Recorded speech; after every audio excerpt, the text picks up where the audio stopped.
Muy buenas noches a todos los amigos que están sintonizados con nosotros acá en Inicia Radio. Esto es Luz en tu Ciudad, un programa que te va a acompañar aproximadamente 50 minutos con conversación profunda, amena y reflexiva. Por supuesto, siempre a partir desde nuestra fe. Les habla Javier Castro, el anfitrión, que semana a semana estamos acá acompañándote a hablar de temáticas que son relevantes para ti y que también van a traer luz en tu noche.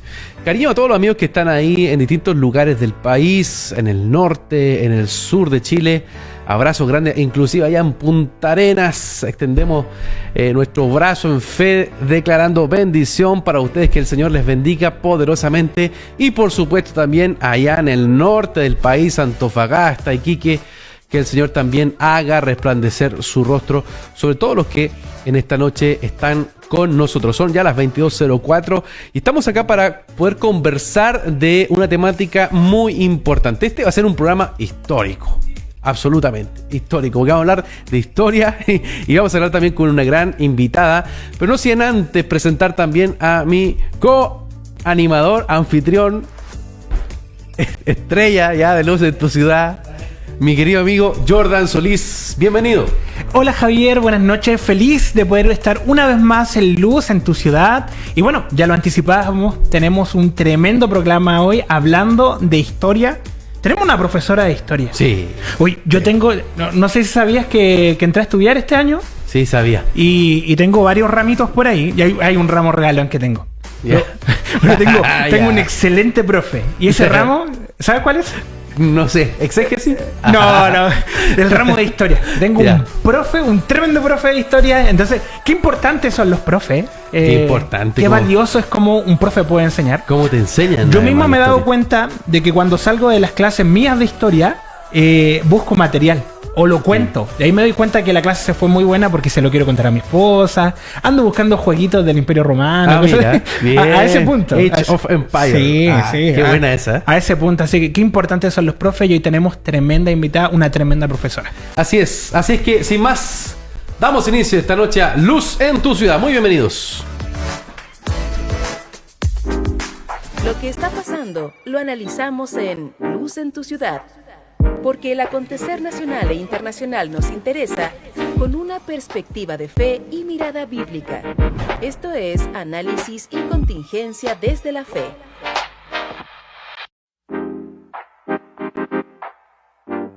Y ya nos adelantaba nuestro querido amigo Jordan Solís acerca de nuestra invitada, Jimena Prado, profesora, colega, profesora de historia. Magíster, muy bienvenida Jimena, Luz en tu Ciudad. Gracias por estar con nosotros esta noche. Hola Javier, también saludos colegas. Ay, mira, yo soy fan. Me debes la firma. ¡Ah! Pero qué manera más tremenda de comenzar el programa. Sí. Espero mi firma, estimado. Así que el honor es mío siempre de compartir, dar de gracia lo que recibí de gracia. Y yo tengo por ahí algo de Trumbull también, David Trumbull, que es tu tesis de magíster, si no me equivoco. Muchas felicitaciones también por ese trabajo. No, pero tú ya te pasaste, po. Hay que leerlo de a poquito, lo reconozco. Así que después intercambiamos flores, ¿no? Sí. Hay autógrafo y todo eso. Bueno, Jimena, gracias por estar con nosotros, como te anticipábamos, en un día también histórico, 12 de octubre. ¿Qué te parece? Tremendo. 12 de octubre, Jordan, ¿qué es el 12 de octubre? Aquí tenemos nuestro... él va a ser hoy día, Jimena. Yo voy a ser el Jimena, estudiante. Él va a ser nuestro estudiante hoy. Sí, hoy día yo estoy con tremendos profes y hoy día yo voy a ser el estudiante. No nos reveló qué está estudiando, ¿no está estudiando historia? No. Tengo un ramo de historia. Y tengo el mejor profe de historia. Muy buen profe. Sospechosa esa recomendación. Sí, y es como queriendo que te suban las décimas, así como... Sí, no, es que excelente nosotros ya profe. Conocemos esas tácticas. Sí. Esas tácticas son antiguas. Pucha, es que estoy entre profe. Sí. No, así que Jimena, al final de la entrevista vamos a tener que ponerle nota. Él hoy día va a ser nuestro estudiante. Sí, voy a estar muy atento. atento. La rúbrica, ¿no? Hay que hacer la rúbrica. La planificación. Voy a estar muy atento hoy día a la clase. Muy atento. Buenísimo. Pero, ¿qué dices tú, Jimena? Encuentro, descubrimiento, 12 de octubre, De hecho, el año pasado, no sé si te acuerdas, hubo toda una polémica porque la Seremi Metropolitana de Cultura subió un Twitter no muy afortunado donde se provocó también todo un tema que casi la destruyen. ¿Cómo lo ves tú desde tu visión, tanto como profesora, como historiadora, pero también desde una perspectiva de fe? Bueno, estamos como... ¿Cómo decirlo como en términos bien simples? Tú sabes que la historia siempre va como el péndulo, ¿no es cierto? El famoso péndulo. Entonces estamos en el péndulo, que no es malo, ciertamente, es parte de un proceso también, que es como muy sensible, muy de analizar, de construir. Entonces, claro, decir que celebramos este día ya no tiene mucho espacio, pero también a mí me hace demasiado ruido. De hecho, no comparto ese lado de como no hay nada que celebrar. Es como, entiendo. De hecho, todos los asuntos históricos, los procesos, los hechos históricos, no se celebran, se conmemoran. Entonces es bien interesante este tema, porque en el fondo, claro, no celebro, porque trajo bastante perjuicio a ciertas culturas, pero tampoco encuentro que el apocalipsis mundial del universo y que fue una civilización, qué terrible. Entonces hay que verlo como es, como la vida misma, como lo que sucedió y conmemorar, que es básicamente traer juntos a la memoria. Entonces en este día conmemoramos este hecho que ya lleva más de 500 años y que te guste o no, marcó el rumbo de la historia, no solo, y esto es súper entretenido, no solo de Occidente, sino también de Oriente. Sí. Entonces yo no puedo tener un juicio tan tajante y tan taxativo de que qué terrible y todas esas cosas. Obviamente estamos en el otro lado del péndulo, que es estudiar, apreciar, rescatar todo el periodo precolombino u originario, llamémoslo así, y en eso estamos, pues, buscando el equilibrio. Estamos como en un polo hipersensible, encuentro yo, demasiado. Sí. Pero bueno, es parte del proceso histórico. Jimena, ¿le puedo decir profe? Sí, sí, acostumbradísima. Excelente. Profe Jimena, ¿quiénes fueron los primeros en llegar a América? Porque claro, estamos hablando de encuentro, descubrimiento. ¿Fue Colón primeramente? ¿Hubieron otros antes? ¿Y qué pasó con esos que llegaron antes? ¿Se dieron cuenta de que llegaron a América o simplemente pasaron y se fueron, volvieron a su nación, no sé, a su pueblo? Excelente pregunta, y ahí se ganó una décima. Bien, muy bien. Tengo los mejores profesores. Bueno, evidentemente ya no se sostiene la tesis de que Colón fue el primer europeo en llegar, o sea, eso es definitivamente descartable, y de hecho por mucho tiempo se construyó la historia en base al relato del mismo Colón, o técnicamente del hijo de Colón, Fernando Colón, que fue su biógrafo. Entonces ahí tenemos evidencias, algunas más creíbles, otras más verosímiles que otras, que eventualmente los vikingos, la de los romanos es bien poco factible, ya esa es como bien discutida, pero sí o sí los vikingos, y sí algunos misioneros católicos, no me acuerdo precisamente que, en esta época no estamos hablando de órdenes, pero sí hubo expediciones de frailes que llegaron acá, pero la gran diferencia es que no es con un proyecto expansionista ni colonizador. Entonces ahí está el gran tema, que sabemos que llegaron, pero no que se establecieron, porque de hecho estaba mapeado. Justamente hoy día estaba leyendo sobre un mapa que habría usado Colón y que está más o menos dibujadita en la Tierra. Entonces, y también está súper entretenida la teoría del prenauta, que es como el informante privilegiado que tuvo Cristóbal Colón, porque iba muy seguro. Es que esto yo siempre lo explico de esta manera que yo creo que ilumina mucho. Es como hablar de la exploración europea del siglo XVI es lo mismo que para nosotros hablar de la colonización a Marte, o más allá de Marte, llegar a Mercurio es una cosa que requiere mucha tecnología, mucha inversión. Entonces, cuando uno ve los relatos de Colón, y también el aspecto religioso que hay detrás de eso, que se habla bien poco en la historia más pop, digamos, más secular, llamémoslo así, él estaba demasiado seguro de lo que estaba haciendo, y no es que yo tenga nada contra las personas muy seguras, pero ninguno de nosotros arriesgaría tanto si no tuviera esa información. Entonces, definitivamente hay antecedentes previos de eso, y está esta famosa teoría del prenauta, que por ahí hay algunos nombres, que sería como un marinero que llegó a América y que hizo un registro y que en los últimos días de su vida le informó a alguien que a su vez le informó a Colón, y ahí hay discrepancia en cuanto a si se encontraron o no. Pero de que hubo europeos que llegaron a América, sí, la gran diferencia es qué es lo que llegaron a hacer. Claro. Jimena, y la verdad es que hay muchas hoy día cuestiones que están en desarrollo, en investigación, como tú también lo estabas planteando. Pero sin embargo hay un aspecto que creo que también, ya lo señalabas, no se ha trabajado mucho, y es la visión que también tenía Colón desde una cosmovisión, por así llamarlo, de época, totalmente, yo diría, sumergida en esta visión casi escatológica, porque hay un libro que escribe Colón, que es el libro de las profecías, y él narra todo el tema del Isaías, por ejemplo. Es muy interesante cómo él piensa y literalmente cree que está cumpliendo la palabra en Isaías 60. ¿Qué es lo que tú podrías comentarnos de esa perspectiva también poco estudiada de Colón, en base a que fue un motor, al parecer, muy importante para todo el proceso de conquista? Eso es fascinante y de verdad que es muy poco conocida y de verdad que eso ya es sumergirse como en las profundidades literalmente del océano, del pensamiento colombino, ¿no es cierto?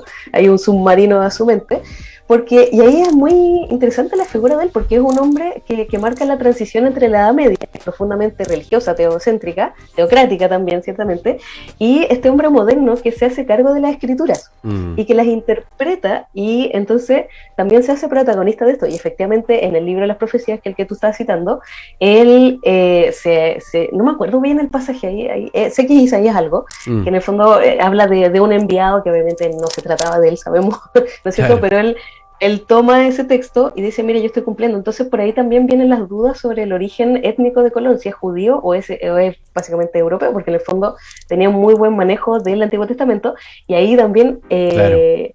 se produce también esta paradoja, porque en el fondo Colón tiene estas armas divinas, llamémoslo así, pero también es muy humano para operar, porque llevaba 2 diarios de a bordo, uno que era el oficial, que le mostraba a la tripulación, en donde él mintió flagrantemente, alterando los datos, y otro el privado, que era el de verdad, y que sabía que si no llegaba luego se iba a zozobrar. Entonces es un hombre muy complejo y muy profundo en su pensamiento, y que él no sé si se confiere esta misión divina, y él está seguro de eso. Entonces, de nuevo, ¿por qué estaba tan seguro? ¿Será que Dios se le reveló? No tengo cómo comparar otra fuente, pues, ¿no? Y Claro. nadie más escribió eso fuera de él. Entonces, el libro de las profecías es muy poco conocido, y también hay que tomarlo como lo que es, una fuente de primera mano, ¿no es cierto?, escrita por él, en el cual probablemente también estaba buscando el auspicio divino para su empresa. Claro. Entonces, ahí es donde uno hace una crítica de fuente, se pone muy historial para sus cosas, ¿no es cierto?, y toma un paso atrás, decir, ¿cuál señor le habrá hablado aquí? ¿Será su engañoso corazón? Ahí los auspicios, así como decir, mira, a los reyes, hasta el Señor me envía. Así. Claro. Uno le entra en todas esas dudas, pues, pero es muy de su época también. Sí.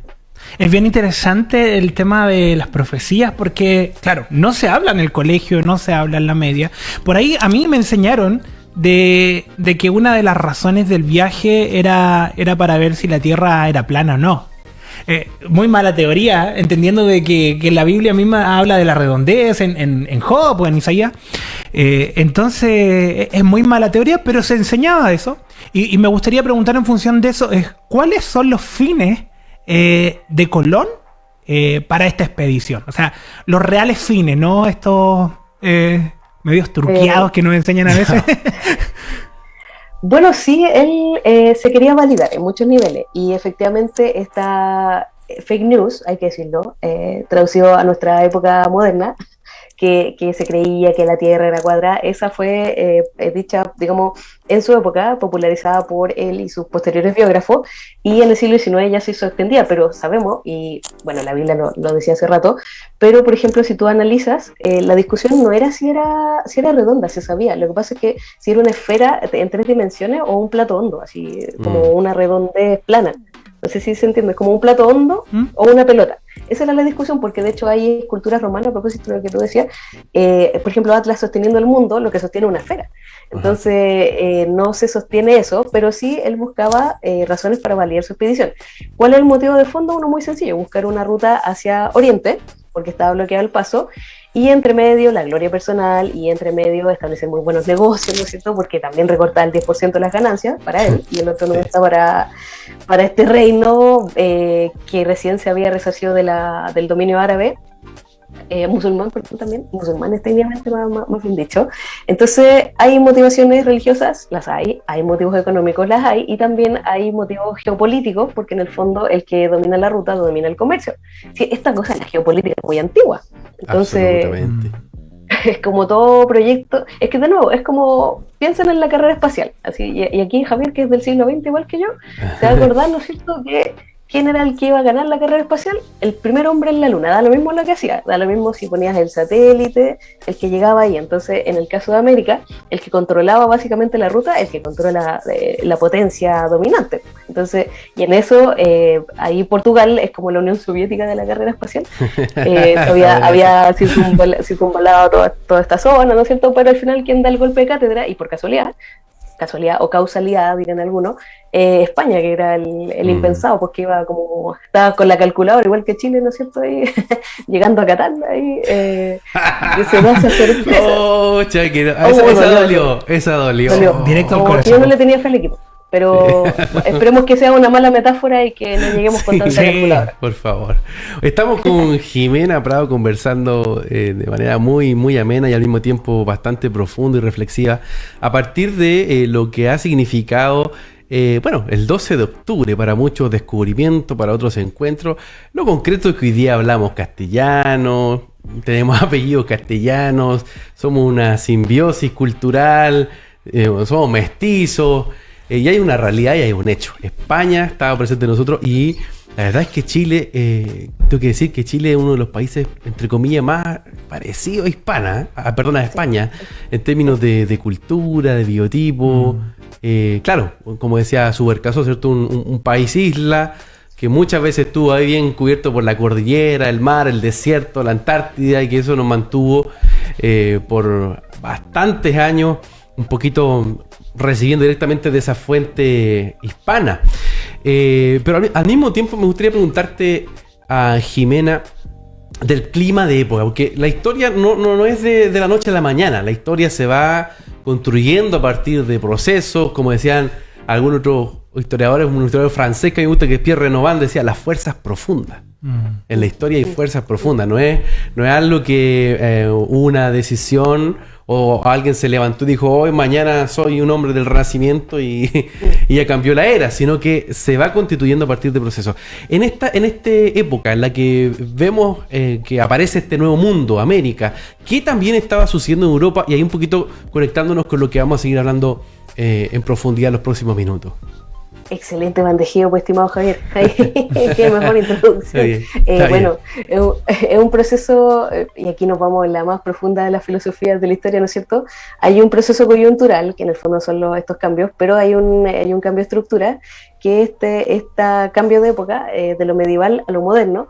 ¿Y qué es lo que había pasado? Recordemos que también Europa todavía está siendo asolada por la peste negra, porque aquí las personas, cuando uno habla de peste negra, creen que fue como la peste, y en realidad un proceso muy largo, de más de 200, 300 años. Entonces, esto va a afectar, también hay un cambio climático, hay una crisis de la agricultura, una crisis demográfica y una crisis de fe.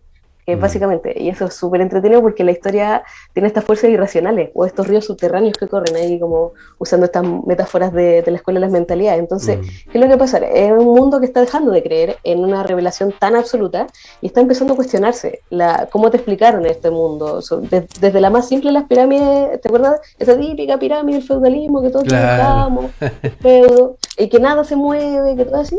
Entonces, ¿qué es lo que pasa? Es un mundo que está en una crisis, incluso diríamos como de identidad, así como este Dios cristiano que nos presentaron es tan así. Entonces ahí se enroca después la posterior reforma, y que son procesos que van a ocurrir en paralelo.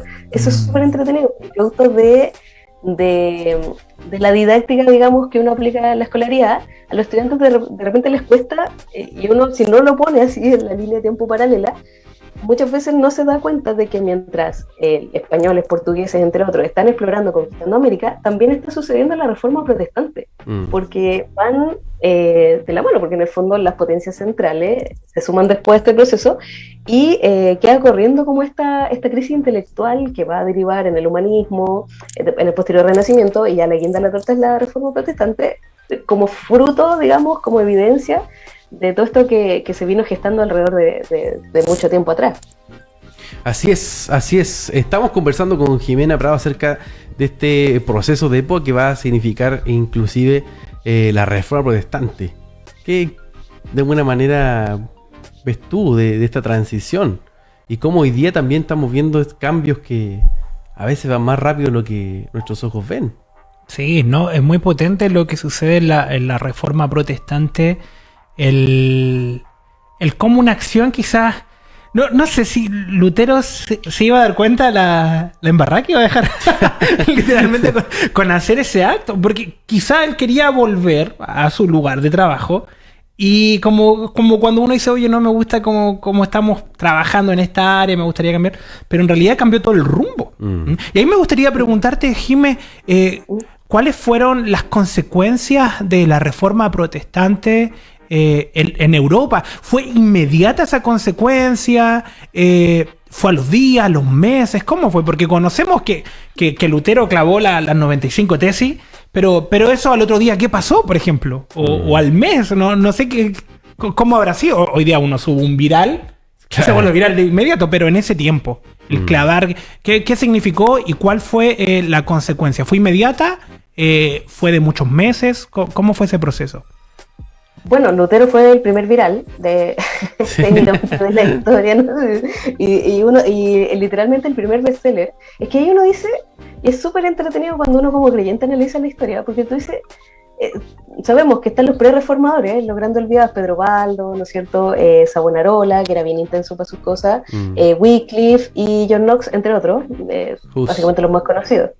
Hus, gracias, se me va a hacer, que incluso habría dado esta profecía, ¿no es cierto? Hus significa ganso, y dice, ustedes están asando un ganso, pero después vendrá un cisne que no podrán callar. Y en el escudo de Lutero está el cisne, entonces uno dice, ahí uno empieza, se hace todas estas preguntas, pues como... Parece que hay una mano providente que guía la historia, como decía mi profesor de teoría, la suprahistoria, y como hay fuerzas suprahistóricas más allá, algunos le llaman la providencia hacia él, y uno dice, tiene sentido. Entonces, Lutero probablemente no sabía el alcance global a larguísimo plazo, o sea, imagínate, son más de 500 años, todavía estamos hablando de él.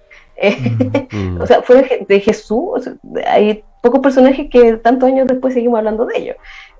Sí sabía que iba a tener una consecuencia inmediata, la más evidente, que era peligro su vida, y cuando decimos que fue viral es porque lo fue, porque en el fondo también, y de nuevo porque ahí se le enganche con la pregunta de la providencia, porque unos pocos años antes se había inventado o implementado la imprenta de tipos móviles, que hace que todas las publicaciones sean mucho más rápidas de copiar, es decir, de dejar de copiar a mano, manuscritamente, ¿no es cierto?, a esta imprenta que igual es lenta, pero que se puede, ya una vez que tú haces el molde, se puede replicar todas las veces que quieras gracias a la tinta. Entonces, probablemente él no previó que iba a transformar la civilización occidental, no previó que se iban a conformar los estados después de él, no previó tantas guerras religiosas, no previó que íbamos a ver en el fin del mundo, que en esta época eso es lo que éramos nosotros, o sea, ni estaban seguros hasta dónde llegaba el continente, iba a llegar esta fe que iba a recuperar la Biblia.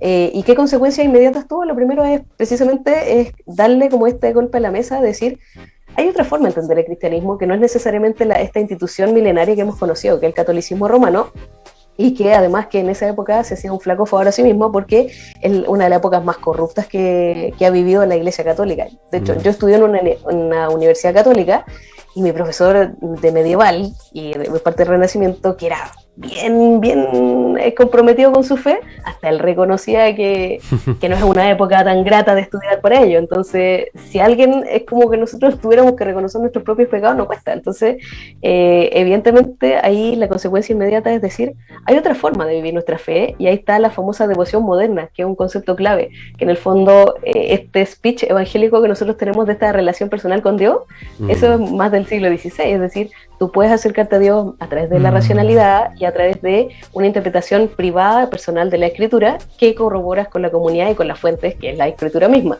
Eso que para nosotros es súper natural, a muchos les costó la vida.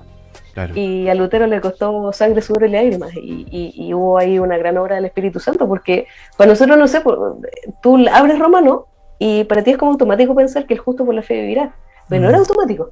Entonces, ese puente, esa como driver instalado en la aplicación, sí, sin duda es Lutero, ahí el actor relevante, además de Hus y todo eso, solo que Lutero se hizo muy conocido gracias a la tecnología. Y sobre todo también en ese periodo donde, por ejemplo, las misas eran en latín, las traducciones estaban prohibidas. Entonces Wycliffe muere por traducir la Vulgata. Y lo mismo va a pasar con Hus, van a estar en la hoguera solo por el hecho de hacer una interpretación y una traducción de la escritura. Entonces, hoy día vivimos una... O sea, te cuento, Jimena, a mí de repente estoy enseñando y digo, bueno, abra la Biblia. No, pues hay que decir, prendan la Biblia. Eso hay que decir ahora. Ya es parte del celular, algo muy común. Pero para ellos, como bien nos comentaba Jimena, era de vida o muerte. Y al mismo tiempo también, hoy día nos pone una brecha, nos pone una vara muy importante, porque estamos viendo una generación, y esto es mi opinión, de un analfabetismo escritural abismante. Qué loco. Sí, pues. Es muy fuerte. Y a ellos les costó la vida. Bueno, tú sabes que hace poco se conmemoró, a propósito, no se celebra, se recuerda, la muerte de Tyndale, que fue uno de los primeros traductores en plantear esto. Entonces, hay acciones que a nosotros nos parecen tan naturales, pero que hace la historia poco tiempo atrás eran extraordinarias, y de hecho no tenemos que irnos a los tiempos de la Reforma. A propósito de Trumbull, se cuenta una anécdota que llegó un cargamento de Biblia y se las quemaron acá en la Plaza Victoria en Valparaíso. O sea, producto de lo aislado y colonial y casi medieval que fue la cultura chilena. Entonces, claro, en Europa aprende rápidamente la Reforma, también por motivos sociales, políticos y económicos, hay que admitirlo también, si no todos eran tan espirituales, porque también significaba salir de la esfera de dominio del papado, que en el fondo era un rey más, ¿no es cierto?, un cuasi emperador, y tiene algunos motivos poco santos, hay que decirlo, pero se va a demorar bastante más en llegar a América porque está cerrada con llave, porque al final del día, por mientras se produce toda esta discusión, acá en América se pone el cerrojo, y la llave la tiene la Iglesia Católica, definitivamente, porque además tiene parte de la administración del Estado, que son las colonias. Entonces, de repente estos actos tan naturales como prender la Biblia, es como una época de sobreinformación, al revés de la época de la Reforma, que tú, de verdad, que si eras un experto en algo, podías llegar a leer todos los libros, porque eran muy poquitos. Claro. Claro. En cambio ahora no sé cuántos miles de libros al día se publican, y uno todo así orgulloso de que publicó un libro, que es lo mismo. Estamos acá con Jimena conversando acerca de la Reforma, y vamos a seguir conversando. Vamos a hacer un pequeño corte musical, y por supuesto seguimos con nuestra gran invitada, también con mi amigo Jordan Solís, conversando acerca de la Reforma protestante. Estamos en octubre, y en octubre tenemos que hablar, tenemos que educar también en estos espacios a partir de lo que ha significado la Reforma. Vamos entonces a un pequeño corte musical y ya continuamos con Jimena conversando. Las palabras que dan valor a las conversaciones de hoy y que nos llenan de vida están al caer la noche. De lunes a viernes, desde las 22 horas, encendemos los micrófonos para una hora de buena conversación y reflexión. Sintoniza la franja pastoral de Inicia Radio e iniciaradio.cl.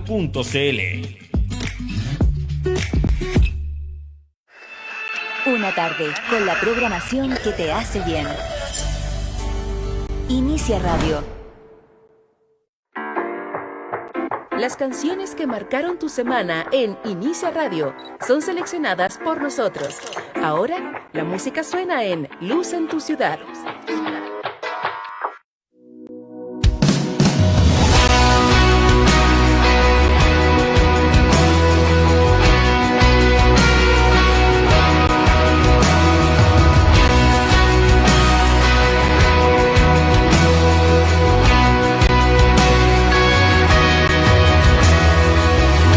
Castillo fuerte es nuestro Dios, defensa y buen escudo. Con su poder nos librará en este trance agudo. Con furia y con afán, Satán acosará. Por armas deja ver su astucia y gran poder.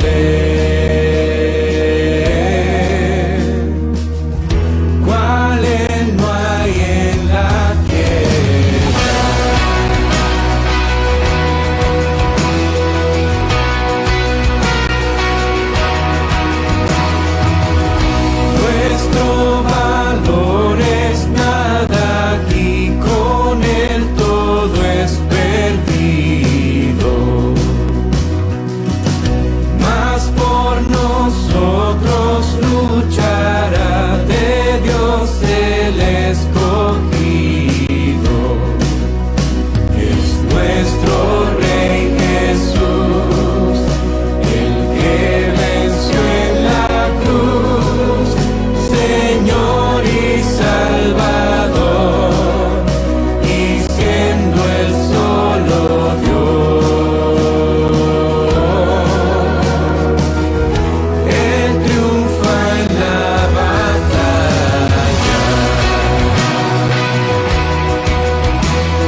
pues condenado está.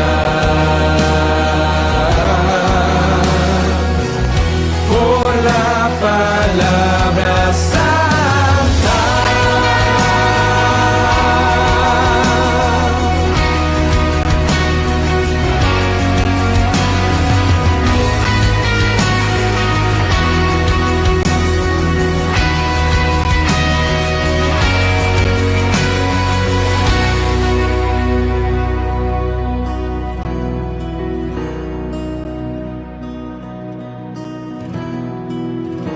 Esa palabra del Señor que el mundo no apetece.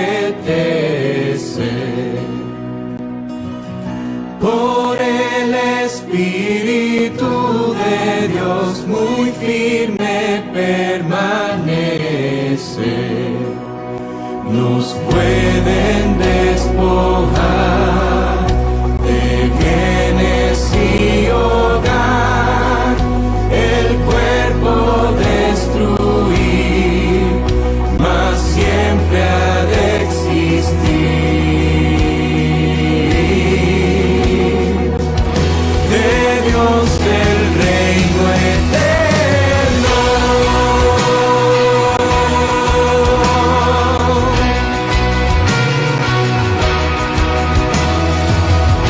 Castillo fuerte es nuestro Dios. Castillo fuerte es nuestro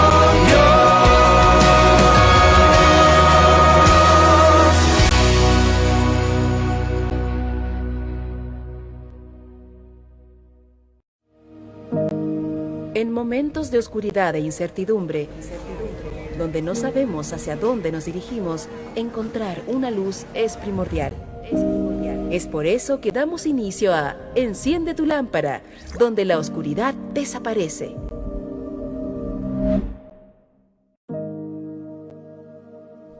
Y seguimos acá en Luz en tu Ciudad, conversando acerca de una temática tan relevante para nosotros como hijos de Dios, como cristianos, que tienen que ver con la Reforma Protestante. Acabamos de escuchar, mi querido Jordan, Castillo Fuerte. Castillo Fuerte, un himno escrito por Martín Lutero. En 1524 Lutero escribe su primer himnario popular. Y dentro de eso, bueno, comienza a difundirse también otra manera de hacer iglesia. Más allá de cómo se hacía en las capillas o en las catedrales católicas, acá se hace en un idioma entendible, en alemán, y la gente empieza a adorar a Dios y empieza también a leer la Escritura, y eso provoca un despertar impresionante en Alemania y también en otros países, sobre todo de Europa del Norte. Traer el reino del Señor en medio de los hijos, Sí. en un periodo de tanta oscuridad. Sí. Me llama mucho la atención el cómo esto no simplemente trajo luz a un sistema quizá oscuro religiosamente, sino aún afectó la economía, afectó la familia, afectó las artes, la música misma con estos signos compuestos, como todo de un momento a otro fue transformado, renovado, reformado. Así es. Y bueno, tenemos una gran invitada con nosotros esta noche. Estamos conversando con Jimena Bravo. Gracias por estar una vez más con nosotros, Jimena. Hay que decir que Jimena es una rockstar de la historia. Sí, buenísima. En Chile, ella aparece en el Buenos Días de Todo. Sé que estuviste también en el trabajo de los... ¿cómo se llamaba el programa? Se me olvidó. Pero un programa donde enseñan historia con humor. ¿Cómo era? Prueba de humor. Prueba de humor. Sí. Qué Yo era el cerebro atrás. Tú eras el cerebro de eso, mira. Pero la mente histórica, yo era la asesora histórica. Ahí Ya. estuve tratando que no se arrancaran con ningún dato equivocado. Ya. Notable. Uno propone nomás, pues. No, pero que además qué interesante Potente. poder, además de enseñar, estar en esos espacios. ¿Cómo ha sido esa experiencia, Jimena? Perdón que pasemos a un plano quizás más personal, pero ¿cómo ha sido esa experiencia de como profe y al mismo tiempo como cristiana participar en programas como el Buenos Días a Todos o en la Hora del Humor? ¿sabéis qué? Súper impensada, y en eso yo ahí me colapso porque yo soy súper, encuentro que mi vida es bien fome.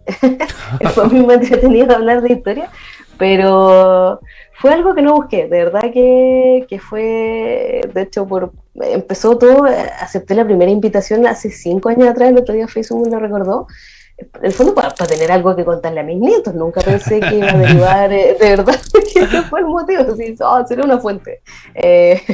Nunca pensé que iba, no sé, estar en la red, en Canal 13. Me falta Chilevisión nomás por ir. Ah, mira. Falta conocer a Julio César. Sí, literalmente. O estar en medios escritos, ahora mismo. Como no es nada que haya buscado, la verdad. Sí. Y son sueños hechos realidad, en todo caso. Siempre dudé, bueno, ahora veo que sí fue la mano del Señor, entre periodismo e historia. Sabía que yo algo con humanidades iba a hacer. Y bueno, ahora de alguna manera se combinan las cosas porque obviamente hay una iniciativa por comunicar, pero veo que también qué es lo que comunico es la historia. Y también, claro, sobre todo, que hay que repensarla. Cuando uno es creyente, no es llegar y sentarse, sino que hay que darle una vueltecita. Una ciencia que no vamos a decir que está en contra de, pero que en sus orígenes obviamente tiene cierta antipatía con el cristianismo. Entonces hay un montón de preconceptos y ideas que hay que darle un giro de tornillo. Sí, entonces, y la televisión y los medios de comunicación es un ambiente muy chiquitito y que tampoco muchas veces muy amistoso a la fe, y en eso ahí yo siempre oro que Dios me dé sabiduría para comunicar y no desviarme a ningún lado, ni ser muy condescendiente con la cultura, ni tampoco muy contracultural. Claro. Porque es un micrófono y hay que aprovecharlo. Así es, estamos con Jimena Prado conversando en este caso de lo que ella también ha venido trabajando. Qué importante, porque de repente hay algunos que hablan, disculpa que lo diga tan así, pero hablan de Baradit y Baradit habla barbaridad, etcétera. Claro, pero de repente también los historiadores escribimos muy en difícil, o muy en un nicho, o no logramos llegar a una cultura más popular para que se provoque justamente educación en las casas. Entonces, y qué mejor que también una hija de Dios en eso. Seguimos hablando de Reforma Protestante. Sí, interesante tema, con mucha luz. Y quería preguntarte, profe Jimena, ¿cuántas décimas lleva, perdón? ¿Cómo voy con la nota? Esa... Oye, que de antes grababa video y usaba acá atrás de pizarra, pero bueno, no bajé el plumón, así que tendré que usted llevar la cuenta. Buenísimo. Pues yo creo que yo siempre salía mejor compañero, ¿no? De verdad, yo creo que hubiera sido su favorito si hubiera estudiado con este profe, de verdad. Puede ser, pero el alumno buena onda, el que va, ¿cómo está, profe? ¿Cómo la iba? Yo creo que un corazón de hierro, ¿Usted cree que...? No, pero yo hubiera orado por usted todos los días. Bendice a la profe Jiménez. Que profetiza. Ahí sí lo acepto. Pero tiene que llevar ofrendas de paz también, pues. No, claro, sí, con todo. Profe, quería consultarles cuál fue el impacto de la Reforma Protestante en la familia. Justo estábamos escuchando un himno. Castillo Fuerte. Y qué potente, claro. Qué potente oír, y que quizás, porque la música crea cultura, genera una cultura. Entonces, que empezaran los niños a cantar esto, las familias, aparte de un modelo católico donde quizás los que te daban la instrucción no se casaban, o no se casan aún. Claro. Y aquí se rompe ese sistema donde Martín incluso termina casándose. Entonces, ¿qué tan profundo fue el impacto sobre la familia, sobre la generación, sobre la casa que se congregaba? No sé si se usa bien el término congregarse en la Iglesia Católica, pero que participaba incluso de la indulgencia y todo este sistema católico en ese tiempo? Bueno, siempre ha sido un tema, en el fondo, cómo vamos perdiendo y nos alejamos del diseño original. Sabemos que en Génesis ya se constituyen las grandes instituciones de la humanidad, y la primera es precisamente el matrimonio / familia. Y esto es un desafío incluso para los evangélicos, porque en el fondo, ¿qué es consagrarse a Dios? Es apartarse del mundo, incluso renunciando a la felicidad familiar, que eso era como lo que se postulaba, porque en el fondo se hacen monjes o monje o monja, Entonces, ahí una de las grandes, y ahí sí la reforma fue revolucionaria, y me llama mucho la atención que nosotros hablamos de reforma, que es cambiar la forma, pero en cuanto a como los cambios profundos sí fueron revolucionarios, pero porque revolución de volver al círculo original, al punto de partida que era el diseño de Dios. Ahora, un contrapunto que yo podría hacer es que, por ejemplo, estaba la opción de la Iglesia Ortodoxa, que sí se casan sus ministros, pero que obviamente estaba totalmente excluido porque está en la oriental del mundo. Entonces, de hecho, Martín Lutero y Calvino también, entre otros, una de las razones que tienen para casarse, porque Lutero se sabía que era muy mal partido, o sea, ¿quién se va a querer casar con alguien que tiene la pena de muerte permanentemente en su cabeza? Decía, nadie se va a casar conmigo, y de hecho es Catalina de Bora, el que le dice, aquí yo quiero casarme contigo, ¿casémonos? Entonces, porque él sabe que con el ejemplo va a educar, y en el fondo responde de la manera bíblica a la pregunta de qué es consagrarse a Dios, ¿es apartarme o es viviendo en este mundo? Muestro cómo Dios diseñó las cosas. Entonces, en ese sentido también, por eso es re interesante el hecho de que la vida familiar o privada de Lutero se conoce mucho. Se sabe que él hacía devocionales familiares, se sabe que era muy bueno para cantar, de hecho de niño él cantaba. Las navidades como que se ganaba una platita, así iba de puerta en puerta cantando. Escribe himnos, de hecho algunos himnos así como súper, que uno los ve muy parsimoniosos en la actualidad, eran canciones de taberna, porque en el fondo él lo que quiere es que la gente, por todos los medios posibles, conozca qué es lo que Dios espera de ellos. Y una de las fuentes principales para hacer este cambio es precisamente rescatar la familia, y por eso se casa, y casa a la mayor cantidad posible de monjas que renuncian a los hábitos, porque además es una forma de protegerlas de una pobreza y una persecución segura. Entonces, también vemos cómo en su familia se ve esta forma de ejercer los roles, cómo se complementa con Catalina de Bora, que es muy interesante también eso. Hace poco terminé de hacer un articulillo sobre las mujeres de la Reforma, y cómo también van, y aquí es como al revés, ellos crean cultura y luego hacen música, luego hacen publicaciones, porque en el fondo es retomar las cosas, como de lo que se cambió, y los dicen, no, pues hagamos este stop y hagámoslo como siempre debió hacerse, o como Dios quería que lo hiciéramos. Entonces ahí, también eso impacta, por ejemplo, la ética de trabajo, que eso es muy, uno no se da ni cuenta cuando ya lleva muchos años en la iglesia, que es como hacerlo todo decentemente y con orden, con excelencia. Son esas ideas que se reinstalan con la Reforma. Pero todo parte por la familia, y Lutero dice que es una escuela del carácter, que no es fácil, y que es la primera iglesia. Y ahí está el desafío, porque en el fondo nosotros tendemos a decir, pero es que tengo que ir a la iglesia, y muchas veces hemos descuidado a nuestra familia. Entonces ahí es donde Lutero nos golpearía un poquito, sí, y diría, devuélvase a la casa. Y ese es un tema que también la pandemia ha dejado bien al descubierto. O sea, las familias y cada una de las casas, más allá del poder conectarse online y Zoom, que ayuda mucho, bueno, en definitiva también se probó un poco la fe de cada casa en medio de la pandemia. Y bueno, creo que también, tal cual tú lo estabas mencionando, era algo fundamental para esta etapa de reforma, lo que ocurría en cada casa. Ya el sacerdocio universal, pero al mismo tiempo las casas asumiendo un rol importante.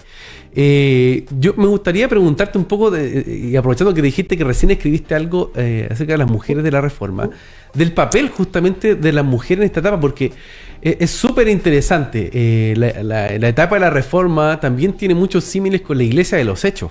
O sea, una iglesia en donde se rompen estructuras jerárquicas, se llamaban hermanos, Onésimo recibiendo el perdón de Filemón y de alguna forma siendo parte de un modelo de iglesia bastante integrador, donde no hay judío ni griego, donde no hay varón ni mujer, sino no hay bárbaro ni escita, sino que todos son uno en Cristo. Y un poco también eso se va a ir dando en la Reforma. Y el papel de la mujer quizás también ha sido un tanto desconocido, y sería súper importante si tú nos cuentas un poquito qué pasó también con las mujeres en esta etapa, porque hablamos de Lutero, Calvino, Hus y otros más, pero por supuesto, o sea, tuvieron un papel clave como siempre, también en tu casa, Jordan, y en mi casa. Sí, muchísimo. Absolutamente. Un saludo a mi esposa. También saludo. Sí, pues gracias el aporte de las mujeres es muy, muy, muy importante. Poco conocido, pero no es por falta de fuente, hay que decirlo. Es porque no era tema. El positivismo ahí, Javier, Claro, tú sabes que claro. tenía otras prioridades, ¿no es cierto? Y ahora, bueno, tenemos otras corrientes historiográficas que aquí representamos. Y ahí, sí o sí, y esto es súper entretenido, súper interesante, cómo la reforma valora cosas que incluso hasta el día de hoy no hemos superado o no hemos como puesto en la perspectiva y su relevancia y cómo todo servicio que tú haces es servicio a Dios. Por ejemplo, el tremendo trabajo doméstico que hacía Catalina Bora e Idelez de Bure, que es la esposa de Calvino. O sea, sin toda la gente que ellos atendieron, la cantidad de platos que prepararon, difícilmente ellos podrían haberse dedicado tanto y tan a tiempo completo y fuera de tiempo, como diría la Biblia, ¿no es cierto?, a la enseñanza y la diaconía. Por otra parte, y eso resulta más sorprendente incluso para mí, hubo mujeres muy poderosas que también estuvieron a favor de la reforma protestante, y una de ellas era la hermana del rey de Francia, Luis Felipe IV, la Margarita, y que también era del reino de Navarra, y su hija también. Y de hecho, yo nunca había reparado en ese detalle, Calvino le dedica la institución a la reina, porque ella lo protege y se pone ahí, o sea, debería haber muerto ese, pero justamente por ser una dama de alta posición. Y también hay intelectuales, está Olimpia de Morata, por ejemplo, que a los 14 años ya sabía latín y griego, y ayuda a traducir obras. Está Marie Dentierre, que ahí pone de nuevo en discusión el tema del servicio a la mujer dentro de las congregaciones. Entonces, la reforma, al igual que el libro de hecho, y probablemente más intensamente y en 4K que el libro de hecho, no es un movimiento uniforme, ¿ya? Por su naturaleza de reevaluar la fe, también plantea estas nuevas preguntas que trae la modernidad, que en el fondo hasta dónde llega tu interpretación privada y hasta dónde tienes que someterte a una tradición. Y sí, rescata nuevamente a la mujer, aunque me da la impresión de que, de nuevo, siguiendo la corriente de los tiempos, las grandes olvidadas siempre son las del trabajo doméstico, pues, y que Lutero también escribe ahí, pues, como reanaliza la vocación, que no es esta cosa mística, y que es la gran pregunta que yo tenía en cuarto medio, es como, ¿cuál es mi vocación? Como, no, pues, es tu trabajo, y hazlo bien, y si coincide con los talentos y dones que Dios te dio, perfecto. Y también dice que en el fondo una mujer, cuando está haciendo el trabajo en su casa, está edificando el reino, y vaya que hacen la diferencia mujeres piadosas en las casas. Es probablemente el trabajo más duro e invisibilizado hasta el día de hoy, y que los reformadores lo tienen súper claro, que es muy, muy, muy, muy relevante. Ahí van a cambiar los reinos. Absolutamente. Qué importante eso, ¿no? La vocación y el trabajo que se hace en casa. O sea, está formándose también generaciones allí. Hay saludos, hay saludos de amigos que están en distintos lugares, desde Chiloé te mandan saludos. Desde Quito, Ecuador están escribiendo. Desde Quito, Ecuador, Jimena de Quiroga te escribe de allá. Y hay una pregunta que también hace Ángelo Palomino y también Benjamín Lorca, los dos se unen en esa pregunta. Dice, ¿necesitamos una nueva reforma para la iglesia del siglo XXI? Es una pregunta ya más actualizada. ¿Qué piensas tú, Jimena? Difícil la pregunta. Ya se lo están pensando. Nos sacaron del plano histórico, ¿viste? Ya. Sí, no, me cargo, es que yo opino para atrás, pues, ¿no? Siempre, a propósito de los medios de comunicación, siempre, ¿qué opinas de la actualidad? No opino nada, porque los historiadores esperamos que pasen el tiempo. Para los cientistas políticos. Sí. Es que ahí yo siempre muero. Pero no sé si una reforma, pero siento que es más que la sociedad, porque la sociedad... yo no espero mucho de la verdad de los hijos del pecado, diría. Ya como usando términos tipo Gálatas, y son esclavos del pecado y esclavos de las tinieblas.